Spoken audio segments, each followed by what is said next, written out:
നമസ്കാരം. വനിതാ ഡോക്ടറെ ബലാത്സംഗം ചെയ്ത് കൊലപ്പെടുത്തിയ സംഭവത്തിൽ കൊൽക്കത്തയിലെ ആർജി കർ ആശുപത്രിക്കെതിരായ അതിക്രമത്തിന് പിന്നാലെ സംസ്ഥാന സർക്കാരിനെതിരെ രൂക്ഷ വിമർശനവുമായി ഹൈക്കോടതി. സർക്കാർ സംവിധാനത്തിന്റെ സമ്പൂർണ്ണ പരാജയമെന്നാണ് കോടതിയുടെ വിമർശനം. ആശുപത്രിയിൽ ഡ്യൂട്ടിക്കിടെ ഡോക്ടറെ ബലാത്സംഗം ചെയ്ത് കൊലപ്പെടുത്തിയതിനെതിരായ പ്രതിഷേധമാണ് അക്രമത്തിൽ കലാശിച്ചത്. പോലീസിന് സ്വയം സംരക്ഷിക്കാൻ കഴിയുന്നില്ലെങ്കിൽ പിന്നെ ഡോക്ടർമാർക്ക് എങ്ങനെ നിർഭയമായി പ്രവർത്തിക്കാനാകുമെന്ന് കോടതി ചോദിച്ചു. ആശുപത്രി അടച്ചുപൂട്ടുമെന്നും രോഗികളെ മറ്റ് ആശുപത്രികളിലേക്ക് മാറ്റുമെന്നും ഹൈക്കോടതി വ്യക്തമാക്കി. ആശുപത്രിക്ക് നേരെയുണ്ടായ ആക്രമണത്തെക്കുറിച്ച് ലഭിച്ച ഇമെയിലുകളുടെ അടിസ്ഥാനത്തിലാണ് വിഷയം പരിഗണിച്ചതെന്ന് ഹൈക്കോടതി ചീഫ് ജസ്റ്റിസ് വ്യക്തമാക്കി. പലപ്പോഴും നിരോധനാജ്ഞ പ്രഖ്യാപിക്കാറുണ്ട്. ഇങ്ങനെയൊരു സംഭവം ഉണ്ടാകുമ്പോൾ ആ സ്ഥലം വളഞ്ഞ് സുരക്ഷ ഉറപ്പാക്കണമായിരുന്നു. എങ്കിൽ 7000 പേർക്ക് നടന്നുവന്ന് ഇങ്ങനെ അക്രമം കാണിക്കാൻ കഴിയുമായിരുന്നുവെന്ന് കോടതി ചോദിച്ചു. ഇത്തരം സംഭവങ്ങൾ ഡോക്ടർമാരുടെയും ആശുപത്രിയിലെ ജീവനക്കാരുടെയും ആത്മവീര്യത്തെയും ആത്മവിശ്വാസത്തെയും സാരമായി തന്നെ ബാധിക്കും. അക്രമങ്ങളെ ഭയക്കാതെ ആരോഗ്യ പ്രവർത്തകർക്ക് അവരുടെ ചുമതലകൾ നിർവഹിക്കാൻ കഴിയുന്ന അന്തരീക്ഷം സൃഷ്ടിക്കേണ്ടത് സംസ്ഥാന സർക്കാരിന്റെ ഉത്തരവാദിത്തമാണെന്നും കോടതി വ്യക്തമാക്കി.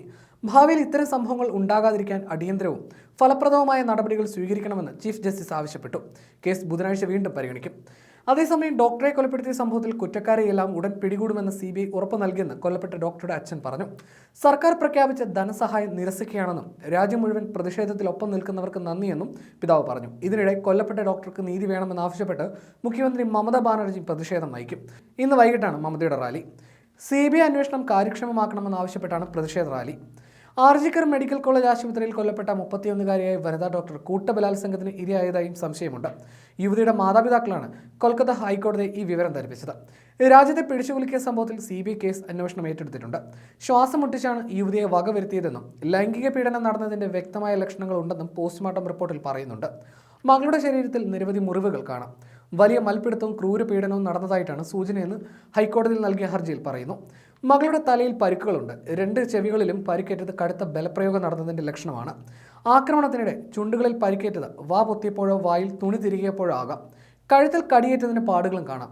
ഓട്ടോപ്സിയിൽ ഇരയുടെ ശരീരത്തിൽ നിന്ന് 180 മില്ലിഗ്രാം ശുക്ലവും കണ്ടെടുത്തു. ഇതാണ് കൂട്ടബലാത്സംഗം നടന്നതായി സംശയിക്കാൻ ഇടയാക്കിയത്. കേസ് CBIക്ക് കൈമാറും മുമ്പ് സംസ്ഥാന പോലീസ് ആശുപത്രിയിൽ പതിവായി എത്താറുള്ള സിവിക് വോളണ്ടിയറായ സഞ്ജയ് റോയെ അറസ്റ്റ് ചെയ്തിരുന്നു. എന്നാൽ കുറ്റകൃത്യത്തിൽ 1-ൽ കൂടുതൽ വ്യക്തികൾക്ക് പങ്കുണ്ടെന്നാണ് മാതാപിതാക്കളുടെ വാദം. സംഭവ സമയത്ത് ആർജി കർ മെഡിക്കൽ കോളേജിന്റെയും ആശുപത്രിയുടെയും പ്രിൻസിപ്പലായിരുന്ന ഡോക്ടർ സനദീപ് ഘോഷിനെയും മറ്റ് ചുമതലക്കാരെയും സുരക്ഷാ വീഴ്ചയുടെ പേരിൽ പിടികൂടിയിട്ടില്ലെന്നും മാതാപിതാക്കൾ ഹർജിയിൽ കുറ്റപ്പെടുത്തിയിരുന്നു. കൊൽക്കത്ത ഹൈക്കോടതി വിധിയെ തുടർന്ന് CBI കഴിഞ്ഞ ദിവസം കേസ് ഏറ്റെടുക്കുകയായിരുന്നു. പിടിയിലായ പ്രതി സഞ്ജയ് റോയ് കേന്ദ്ര ഏജൻസിയുടെ കസ്റ്റഡിയിലാണ്. മെഡിക്കൽ ഫോറൻസിക് വിദഗ്ധരുള്ള CBI സംഘം 3ആയി തിരിഞ്ഞാണ് അന്വേഷണം നടത്തുന്നത്. ഡോക്ടറുടെ മൃതദേഹം കണ്ടെത്തിയ സെമിനാർ ഹാൾ ഒരു ടീം പരിശോധിച്ചു. മറ്റൊരു ടീം പ്രതിയെ കോടതിയിൽ ഹാജരാക്കി കസ്റ്റഡിയിൽ വാങ്ങി. 3ാമത്തെ സംഘം കൊൽക്കത്ത പോലീസ് ഓഫീസറുമായി സഹകരിച്ച് അന്വേഷണം തുടരുകയാണ്. നേരത്തെ കേസ് CBIക്ക് വിട്ട ഉത്തരവിൽ ഹൈക്കോടതി ആശുപത്രി മാനേജ്മെന്റിനെ, വിശേഷിച്ചും മുൻ പ്രിൻസിപ്പൽ ഡോക്ടർ സന്ദീപ് ഘോഷിനെ നിശിതമായി വിമർശിച്ചിരുന്നു. ഡോക്ടറെ മരിച്ച നിലയിൽ കണ്ടെത്തിയിട്ടും ആശുപത്രി അധികൃതർ എന്തുകൊണ്ട് പോലീസിൽ പരാതിപ്പെട്ടില്ല?